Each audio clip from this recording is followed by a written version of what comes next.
Chainsaw But Man. for now, let's turn our attention to the main event. Games. Can I And get a right out of the welcome to the gate, jungle, my even the pizza? traditional raster performance is spectacular compared to the mighty Wait, holy fuck. Wait, what? Wait, that's insane. No? 3090 Ti. Yes, you're seeing that correctly. Cyberpunk 2077 ran 2.5 times faster on the 4090 than the 3090 Ti, bringing minimum frame rates up from sub 50 to over 100. We had to triple check that just to be sure, but Wait, that's here it is. insane. We're also looking at minimum frame rates beyond 120 at 4K in Forza Horizon 5 compared to sub 90 on the 3090 Ti, and it is incredibly 700 watts. No, nah, there's no shot. stable. Assassin's Creed Valhalla's frame rate also shot up by about 50% on the 4090, enabling 4K 120 FPS gameplay without any compromises. Remember, this is just the rasterization performance, what we thought NVIDIA was Like, also stop gaming 4K. Don't game 4K. Stop pushing 4K. Nobody gives a fuck about 4K. 4K is a joke. 4K is trash. 4K is a gimmick. Fuck you. trying to hide from us by showing off their RT performance in the press materials. Far Cry 6, another Ubisoft title, doesn't seem quite the same improvement, however, at about 30% or so across the board.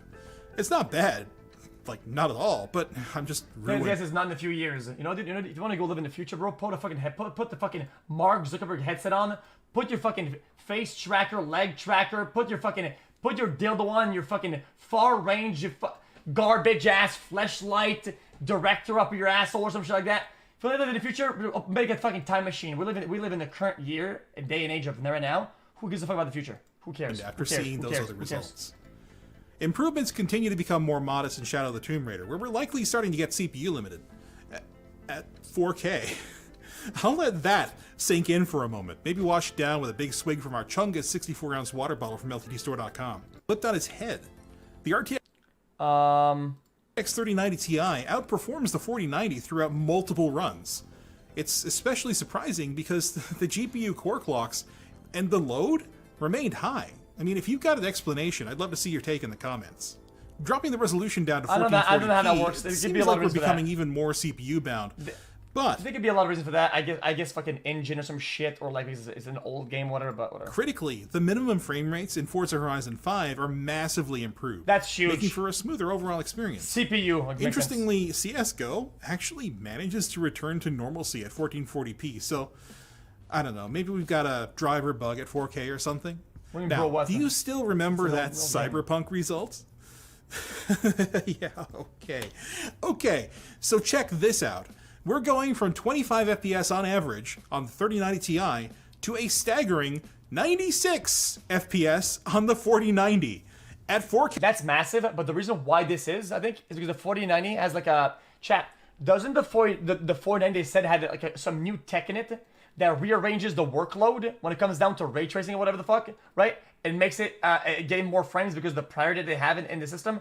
That, yeah, the DLSS bullshit, like, yeah, so I think that this is like to be expected. Okay, But still good, without DLSS. Yeah, it predicts the frames. It's predicting it. Yeah. That's almost Oh, this is off. Okay. 4 times the performance. And when we turn ray tracing on in the much older Shadow of the Tomb Raider, the 4090 is capable of nearly doubling the minimum FPS of the 3090 Ti. That brings this title from mostly 60 FPS or more at 4K to a buttery, smooth 100 to 120 FPS, all without DLSS.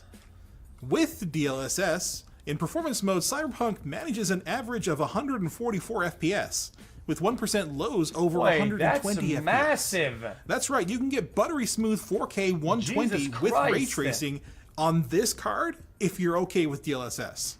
Shadow of the Tomb Raider in DLSS quality mode is just ridiculous. Where the 3090 Ti can't quite reach Is this mostly because of the fucking 90 FPS and 5% lows?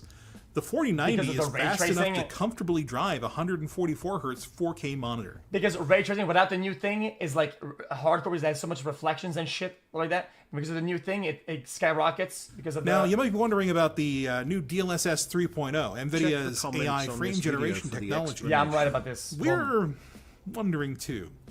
Unfortunately, all of our cards, even the third-party ones that we're not allowed to show you today, all of them crashed. A lot. Like a lot, even across multiple benches. As a result, the labs weren't able to properly test DLSS 3.0, and we'd like more ray tracing results than we got. We'll have all of that missing data in a follow-up, so stay tuned. But okay, what if you're not a big gamer? Well, you're in luck, because this thing is also a productivity beast. In Blender, it gets over double the samples per minute in both the monster and junk shop scenes, and just under double in the older classroom scene. That's a substantial time savings, and might be worth it on its own if you're a 3D artist. Why do you think Similarly, our 4K DaVinci Resolve export finished nearly a minute faster.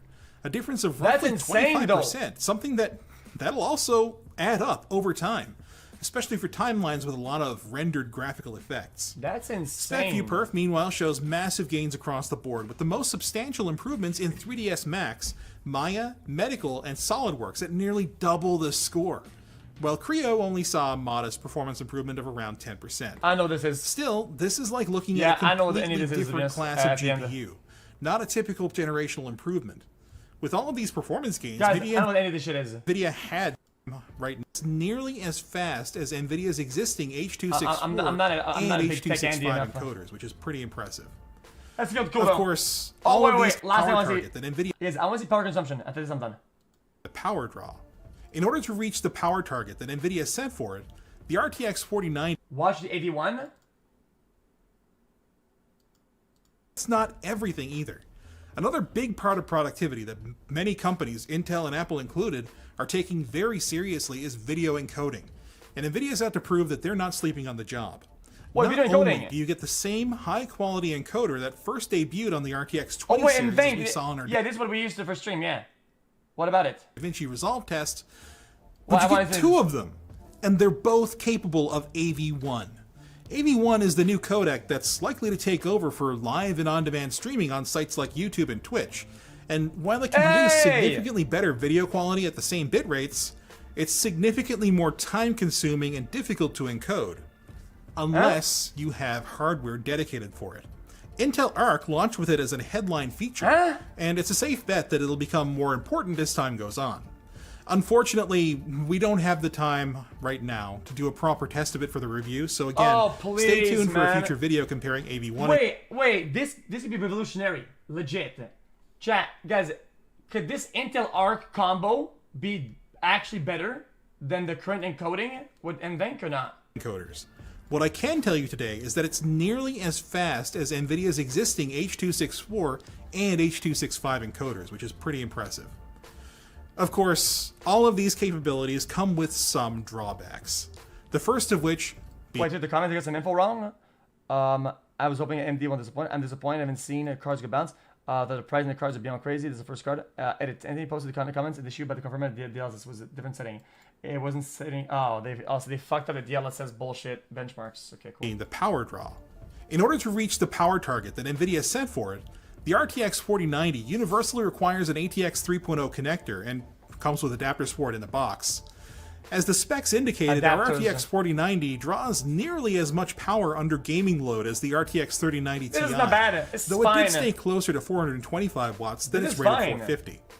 This is a sharp contrast against the RTX 3090 and 6950 XT, which consistently both pulled nearly 100 watts less. This does not bode well for an eventual RTX 4090 Ti. At least the power targets on the 4080 series cards are lower, though we don't have any of those to test today.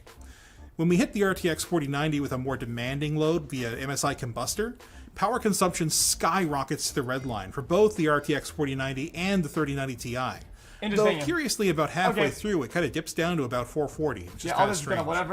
Meanwhile, the RTX 3090... Look at the rest of this. That's kind of cool, though. Chat, guys, this means that with the same... Guys, people complain that streams aren't watchable because of the bitrate, okay?